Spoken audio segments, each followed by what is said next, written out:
Hello, welcome to another video. In this video, I'd like to talk about why your favorite dish is important. What's your favorite dish is telling you. Very important concept. Okay, so let's talk about that. So first of all, my name is William, and I help people to find meaning in their life. So here we go. I was eating a dish from my mom, which is my favorite dish, and the way my mom make it is amazing. At least to me, that's what I was telling me.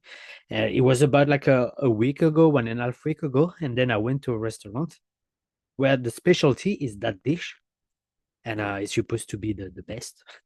So I went there. It was good. It was really, really good. But for some reason, like my mom was better. Mind you that my mom, she's just a mom. She's not a professional cook or anything. But at that restaurant, it was supposed to be made by a professional. And it make me think, it's like I always took any opportunity to raise wisdom in me and to think, to analyze, think, to investigate.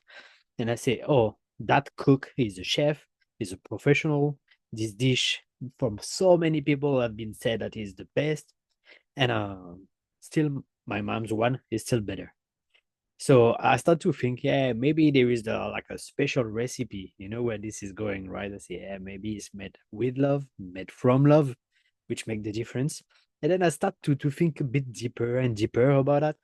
I say, maybe, there is an emotion like linked to the dish. There's probably some feelings because maybe the first time I tried it from my mom and I have a very, very strong I don't know, feelings, the good feeling, and like my brain just remember that, my body remember that. Just the name of this dish like make me kind of happy. And I remember like a few dish like that in my life that really had a big influence. I remember like my cousin, she made a tart, and I'm not a sweet tooth, but this one was really, really good, and I never tried this taste again. All the time I try I told her like make it again for me, but she doesn't want to. So I don't do that dish anymore. But it was so good, so good. And I really have this the memory that that dish was really good. Like my mom's dish, which is my favorite dish.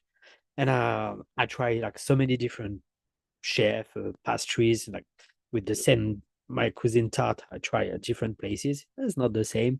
That dish that I was telling you about my mom and the chef, I try so many places, never been the same.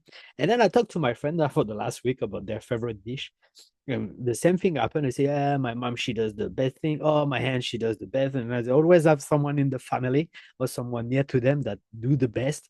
And even if they try like from a chef who's supposed to be the best quality, the best one, is not sell the same. So yeah, you have it, like wow, there is one big key recipe of happiness, love. If it's made from love, it has a big impact on you. And about feelings, I think it's very important to notice that. And I wanted to go deeper in that reflection and say, oh, what if we treat like our job, for example, like the favorite dish? So with more love, with more feelings, with like a memory and habit, a good habit.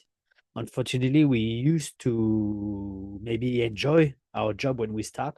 We see all the opportunity. We see like, okay, now we're gonna start to make money. We can invest that, and after a while, it gets boring, right? And maybe we have to deal with colleagues and problem and deal with life, and then like the job start to taste bitter, not sweet anymore, which is very sad, right?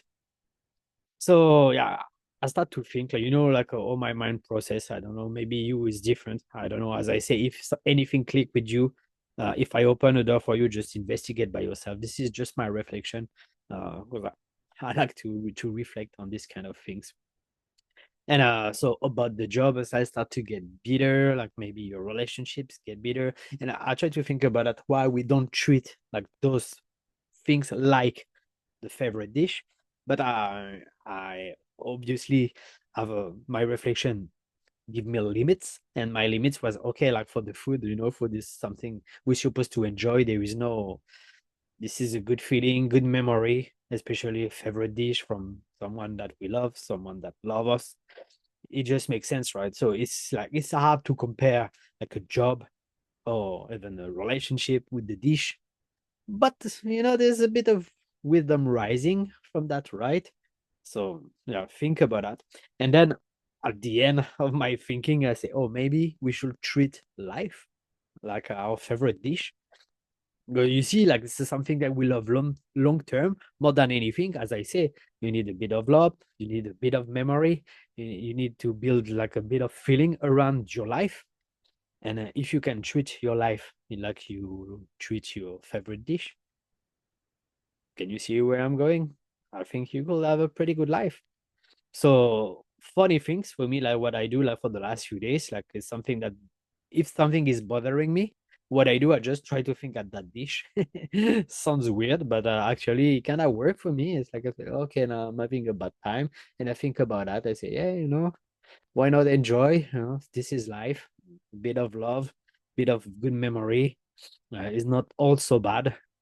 I think like I was saying about the job, about relationship, we tend to remember like the bad things, not the good things. So we don't think positively much. Sometimes it's important to remember those things that make us grow, because life is a good teacher if you don't learn from life. But to be too much to be positive all the time is not a good thing as well, right? But there is always positive things in any situation, and you should be mindful of that. And if love always conquer like your problem, a good feeling, good memories, I think it's kind of a recipe for a good life, like your mom's favorite dish. So it was a very short video. I hope you enjoy, and I'll see you in the next one. Bye bye.